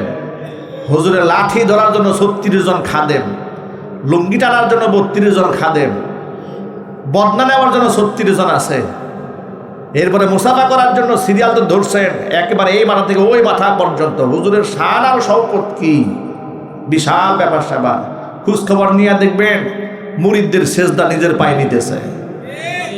কথা যদি বলেন, মানে দেখতে মনে হচ্ছে আসমান থেকে ফেরেশতা নাজিল হয়েছে, পক্ষান্তরে মানুষের সেজদা নিজের পায়ে গ্রহণ করছে। আল্লাহর কসম, ও মুসলমান নয়, সে মুশরিক। ঠিক না? চিল্লায় বলেন। মানুষের পায়ে সেজদা দেওয়া জায়েজ আছে? হ্যাঁ। এই জন্য আপনি ওই বাহ্যিকটা দেখেই বিচার করতে যাবেন না। ভাইরা আমার, আল্লাহ নবী সাল্লাল্লাহু আলাইহি ওয়াসাল্লাম বলেছেন, আত-তাকওয়া হাহুনা, আত-তাকওয়া হাহুনা, আত-তাকওয়া হাহুনা। হুজুর বলেন না তাকওয়া লেবাসে, তাকওয়া পোশাকে, তাকওয়া টুপিতে বলেন নাই। হুজুর বলেছেন আত-তাকওয়া হাহুনা, তাকওয়া এখানে, তাকওয়া এখানে, তাকওয়া এখানে। ৩ বার উল্লেখ করেছেন। চিৎকার দিয়ে এখন আল্লাহু আকবার। সুতরাং আল্লাহ রাব্বুল আলামিনকে যারা ভয় করেন, মনে রাখবেন সাহাবায়ে কেরাম বলেছেন আমাদের মুসলিম সমাজে কে মুসলমান আর কে মুসলমান নয় এই পার্থক্য করতাম শুধুমাত্র নামাজ দিয়ে। যে নামাজ পড়ে তাকে মুসলমান মনে করতাম, যে নামাজ পড়ে না তাকে আমরা মুসলমান মনে করতাম না। এখন সাহাবায়ে কেরামের ওই বক্তব্য যদি বাংলাদেশের মুসলমানের ক্ষেত্রে সেট করে দেওয়া হয়, অবস্থাটা হবে কি এবার চিন্তা করেন। এই যে 90% মুসলমান বলে আমরা দাবি করি, নবী করিম সাল্লাল্লাহু আলাইহি ওয়াসাল্লামের বক্তব্য এবং সাহাবায়ে কেরামের এই হাদিস অনুযায়ী, বক্তব্য অনুযায়ী 90% মুসলমান বাংলাদেশে খুঁজে পাওয়া যাবে? এটা যদি বলুন না ভাই, পাওয়া যাবে? মূল কথায় ফিরে আসি। যা বুঝাতে চাইলাম সেটা হলো নামাজ মুনাফিকদের কাছে ভারী, এমনকি কাফের মুশরিক যারা, তারা তো নয়, যারা ইসলামের মধ্যে আছে তারাই তো নামাজ পড়ে, কিন্তু যাদের মধ্যে পূর্ণাঙ্গ ঈমান নাই, যাদের কলিজার মধ্যে খুশু নাই, খুশু নাই, আল্লাহর ভয় নাই, তাদের কাছে নামাজ বড় বোঝা। পক্ষান্তরে যারা ঈমানদার তাদের কাছে নামাজ বোঝা নয়, তাদের কাছে নামাজ হচ্ছে তাদের আত্মা এবং চোখের শীতলতা। এই যে সকালবেলা ফজরের সময় ওযু করেন, আবু দাউদ শরীফের হাদিসের মধ্যে এসেছে বান্দা যখন ঠান্ডা পানি দিয়ে ওযু করে কষ্ট হয়, হয় না? কষ্ট হয়। এই দৃশ্য দেখে আল্লাহ তাআলা এমনভাবে হাসতে থাকে যে আল্লাহর আরশে মুআল্লাতুন কাঁপতে থাকে। একটু জোরে সুবহানাল্লাহ বলতে হবে। সুতরাং আমরা ফজরের নামাজে পুরুষেরা ঠান্ডা পানি দিয়ে উযু করে জামাতে শামিল হয়ে আমরা শয়তানকে পরাজিত করব, বলেন ইনশাআল্লাহ। আল্লাহ যারা কবুল করেন জোরে বলেন আমিন। এই যে নামাজ, এটা হচ্ছে আমাদের আইডেন্টিটি, এটা আমাদের জাতিসত্তা, এটাই আমাদের ইসলাম, এটা আমাদের পরিচয় বহন করে। এটাকে কোনো ক্রমে কোনো অজুহাতে বাদ দেওয়া যাবে না। আল্লাহ পাক কি বিধান দিয়ে দিলেন? তুমি সোজা হয়ে দাঁড়িয়ে থাকতে পারো, সুস্থ পারো, দাঁড়িয়ে নামাজ পড়ো। দাঁড়িয়ে থাকতে কষ্ট হয় তো বসে নামাজ পড়ো, বসে কষ্ট হয় তো শুয়ে পড়ো, শুয়ে কষ্ট হয় তো ইশারায় পড়ো। কিন্তু খবরদার, আমি আল্লাহকে নামাজের ব্যাপারে তোমরা ভুলে যেও না। জোরে বলেন সুবহানাল্লাহ। ভুলার সুযোগ নাই, ভুলে যেও না। ফজরে তুমি জাগতে পারো না ঘুম থেকে, এরকম হয় না আমাদের? ফজরে ঘুম থেকে জাগ্রত হতে পারেন নাই, ঘুমিয়ে গিয়েছিলেন। যখনই জাগ্রত হয়েছেন, কাল বিলম্ব না করে আপনি ফজরের নামাজটা তখনই আদায় করে নেন।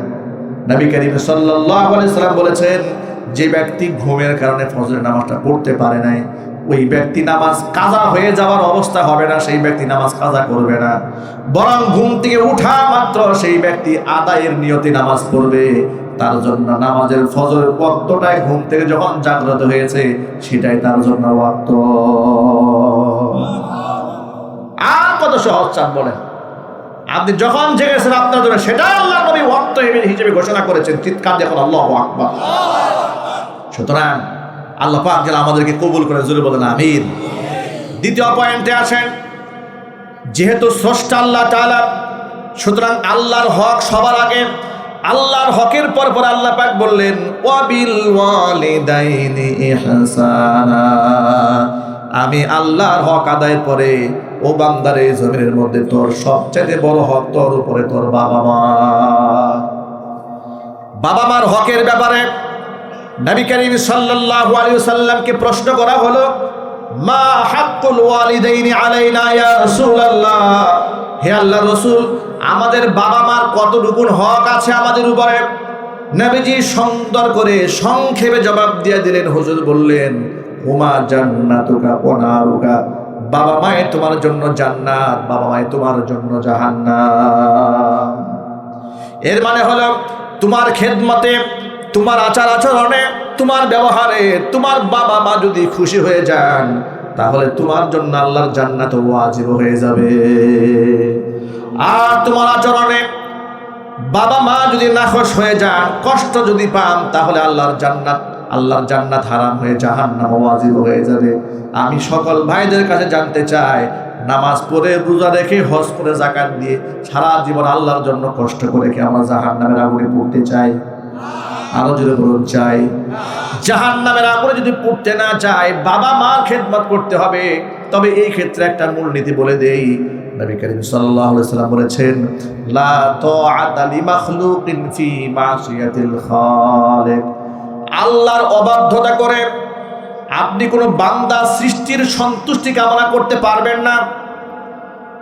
কোরআন মাজিদে বাবা মার এত খেদমতের কথা আল্লাহ পাক বললেন, যেমন সূরা বানী ইসরাঈল আল্লাহ পাক আয়াতের মধ্যে বললেন, ওয়া ক্বাদা রাব্বুকা আল্লা তা'বুদু ইল্লা ইয়্যাহু ওয়া বিল ওয়ালিদাইনি ইহসানা। ইম্মা ইয়াবলুগান্না ইনদাকাল কিবারা আহাদুহুমা আও কিলাহুমা ফালা তাকুল লাহুমা উফফিন ওয়ালা তানহারহুমা ওয়া কুল লাহুমা কাওলান কারীমা واخفض لهما جناح الذل من الرحمة وقل رب ارحمهما كما ربياني صغيرا। আল্লাহ তাআলা পর্যায়ক্রমে ধারাবাহিকভাবে বললেন, কদা রাব্বুক, তোমার রবের হুকুম, আমার নির্দেশ রয়েছে, ইবাদত করবে তার। আমি আল্লাহর ইবাদত করার পরে তোমার বাবা মার খেদমত করবে। মনে রেখো, তোমার জীবদ্দশায় বাবা মার কোনো একজন কিংবা উভয়কে যদি পেয়ে যাও, ফালা তাকুল লাহুমা উফফিন, বাপ মার মনে আঘাত লাগবে, উফ শব্দটাও বলতে পারবা না, হারাম। সুবহানাল্লাহ। বাবা মা আঘাত পাবে, এতটুকু শব্দ বলতে পারবা না। সুযোগ নাই তোমার জন্য। কি বলবা জানো? কুল্লাহুমা কাউলান কারীমা, একবারে সম্মান সূচক শব্দে বাবা মাকে ডাক দিবা, যে শব্দগুলো ওয়ার্ড দিয়ে সম্মানজনক ভাবে আম্মা জান, আব্বা জান, বাবা, আম্মা, মা মোহাব্বতের সাথে ডাকবা। খবরদার বাপ মাকে লাঞ্ছিত হয়, অপমানিত হয় এমন কোনো শব্দ মুখে উচ্চারণও করা যাবে না, হারাম। পরে আয়াতে আল্লাহ পাক কি সুন্দর করে বলেন, ওয়াকফিদ লাহুমা জানাহাদ দুল্লি মিনার রাহমাহ, বাবা মার জন্য আনুগত্যের ডানা বিছিয়ে দাও। আনুগত্যের ডানা মানে কি? সর্বোচ্চ কোমল আচরণ বাপ মার জন্য করো, আর আমার কাছে দোয়া করো, রব্বির হামহুমা কামা রব্বায়ানি সগীরা। আল্লাহ তাআলা আমার বাবা মা ছোট্টবেলায় আমাকে স্নেহের কোলে যেভাবে আদর সোহাগ করে লালিত পালিত করেছে, তুমি আমার পিতা এবং মাতাকে তোমার রহমতের কোলে সেইভাবে লালন পালন করো। আল্লাহু আকবার বলেন। বাবা মার জন্য কি দোয়া হবে, কেমন দোয়া হবে, কোন ভাষায় হবে, কোন শব্দে হবে, সে দোয়াটাও আল্লাহ পাক আমাদেরকে শিখিয়ে দিয়েছে। সুবহানাল্লাহ। যে মুসলমানের কাছে এত সুন্দর ফর্মুলা আছে, এত সুন্দর জীবন বিধান আছে, যে মুসলমানের কাছে এত সুন্দর দিক নির্দেশনা আছে, সেই মুসলমান এই সমস্ত কিছু বাদ দিয়ে কিভাবে বাপ মাকে বৃদ্ধাশ্রমে পাঠায় আমার তো বুঝে আসে না। কথা ঠিক টাইমে ঠিক জোরে বলেন।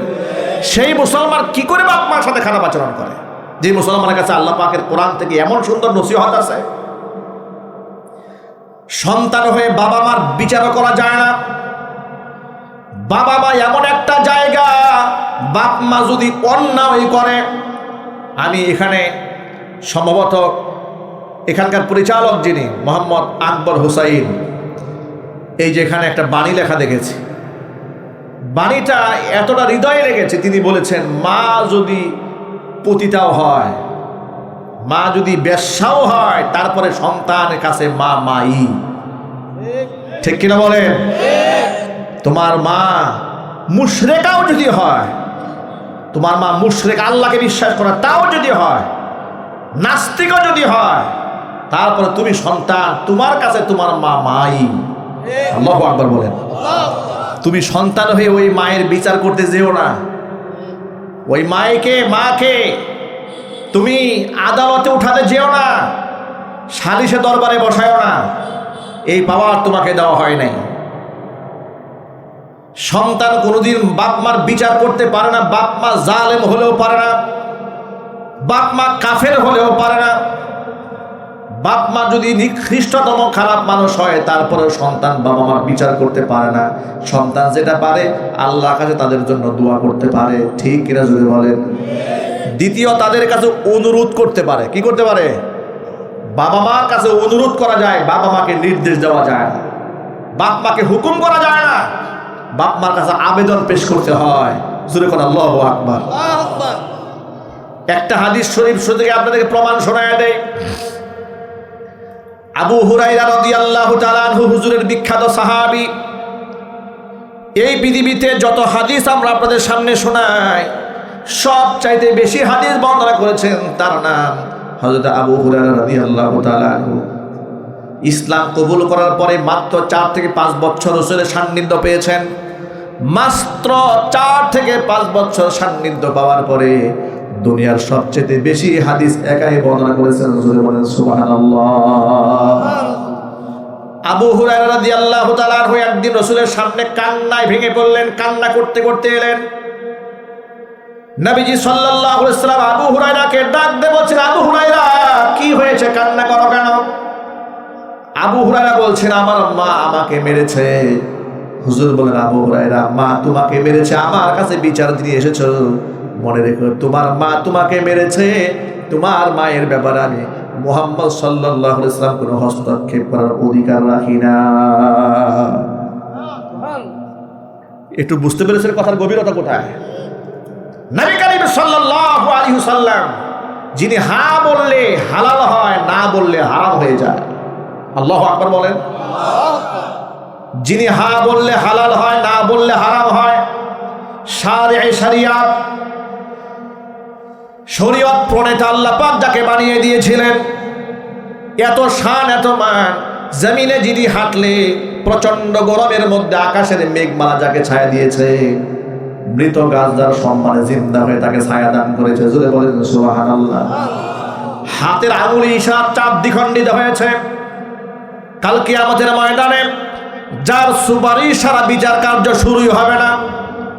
কিয়ামতে যিনি আল্লাহর দরবারে চোখের পানি না ফেললে মানুষের জন্য মুক্তির রাস্তা খোলা হবে না, সেই নবীজি সাল্লাল্লাহু আলাইহি সাল্লাম বলছেন, তোমার মায়ের বিচার করার অধিকার আমি মুহাম্মদ সাল্লাল্লাহু আলাইহি ওয়াসাল্লাম নাই।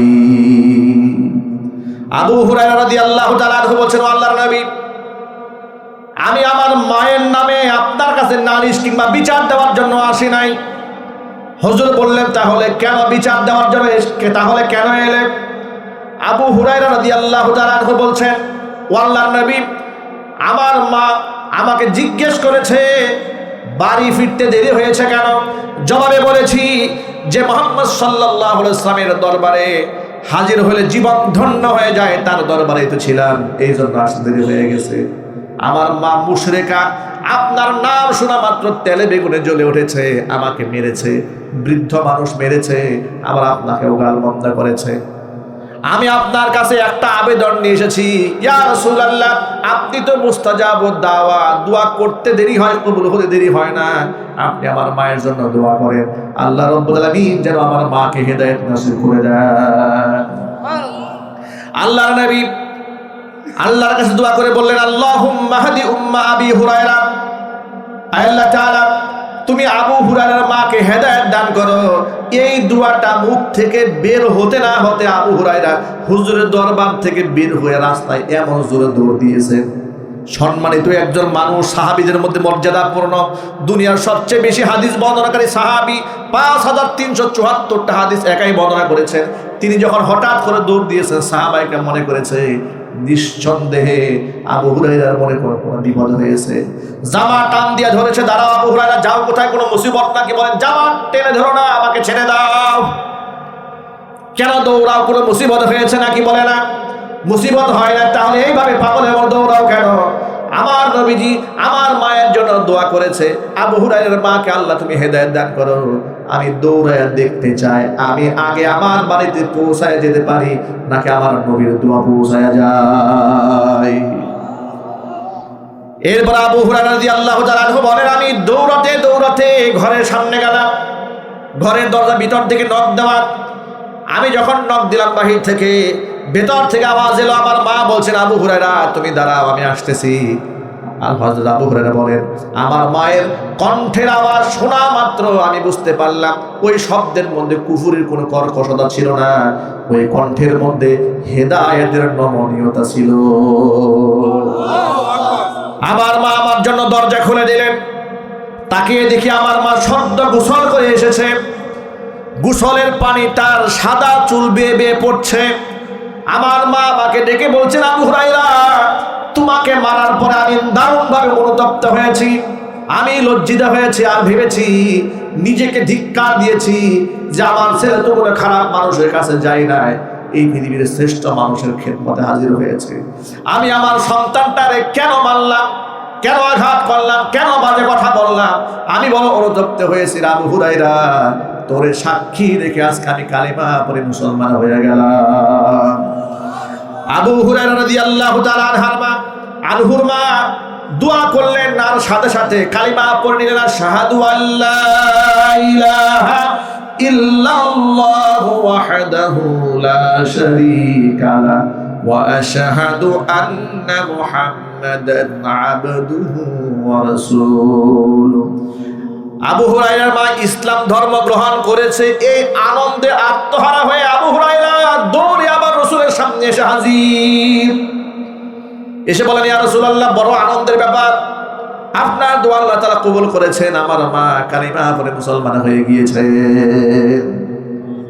আবু হুরায়রা লোভ সামলাতে পারছে না, হুজুর দোয়া করেছেন, সাথে সাথে কবুল হয়ে গেছে।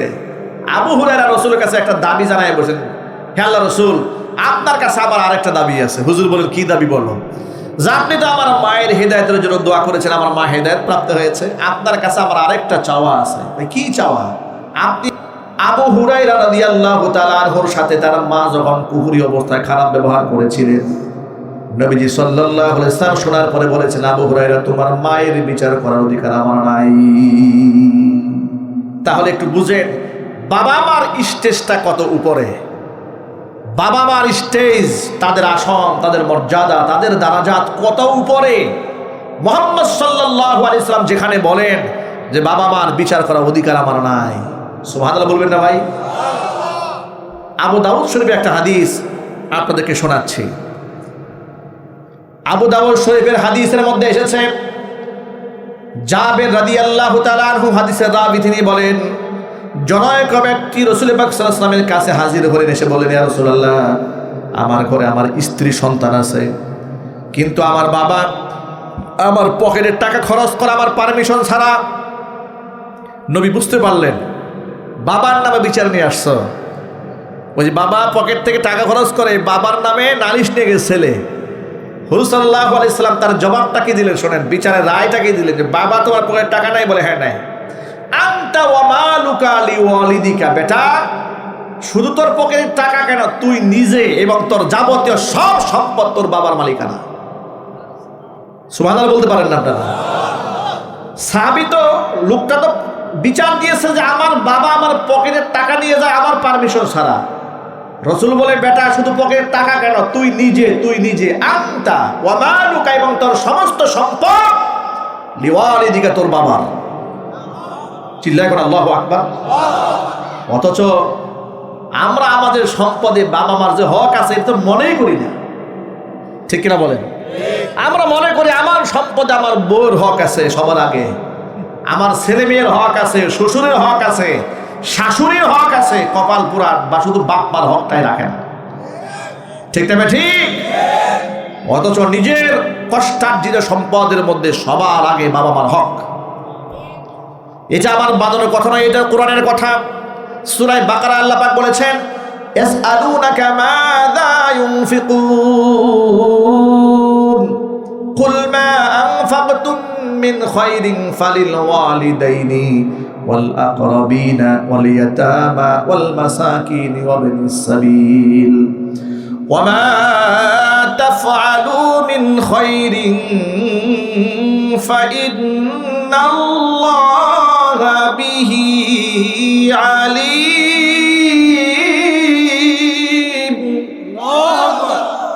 নবীজি আপনার কাছে ওরা জানতে চায়, জিজ্ঞেস করে কি খরচ করবে, আপনি খাত সহ বলে দিন যে ভালো যা কিছু খরচ করো না কেন, ফালিল ওয়ালিদাইনি, সবার আগে বাবা মার পেছনে ব্যয় করবে। সবার আগে কার পেছনে?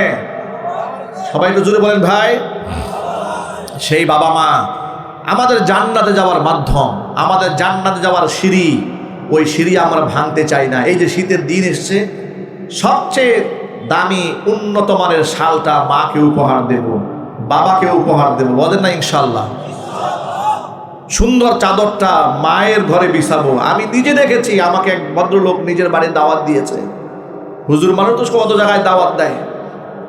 মাহফিলে গিয়েছি, এক খুব অট্টালিকা প্রাসাদ ঢুকিয়েছে, বিশ্রাম নিলাম, খাবার দাবার খাওয়ানো হলো। বলে, হুজুর আমার বাবা এই মুরব্বী মানুষ তো রুমে শুয়ে আছে, একটু দোয়া করে দিয়ে যান। রুমে ঢুকিয়েছে। রুমে ঢুকে দেখি রুমটা খুব বিশ্রী অবস্থা, চাদরটা খুব নোংরা, এরপরে ঘরের অবস্থা একটা দুর্গন্ধ জমে আছে। বৃদ্ধ মানুষ। আমি ওনাকে জিজ্ঞেস করলাম যে চাদরটা চেঞ্জ করে ভালো একটা চাদর দেন না। বলে, হুজুর মুরব্বী মানুষ তো নষ্ট করে ফেলে, যেন ভালো চাদর দেই না। নাউজুবিল্লাহ পড়েন। আমরা যখন শিশুবেলায় ছোট্টকালে বিছানা পেশাব করে পায়খানা করে নষ্ট করেছি, কিন্তু আমাদের বাপ্পা কোনোদিন আমাদেরকে ফ্লোরে শোয়ায় রাখে না। নিজেরা পেশাবের মধ্যে ডুবে থেকেছে, আমাদের বুকের সাথে আগলায় রেখেছে। অথচ আমরা সেই সন্তান হয়ে আজকে বাপ্পার সাথে আচরণ করি। আল্লাহ আমাদের হেদায়েত দান করুন।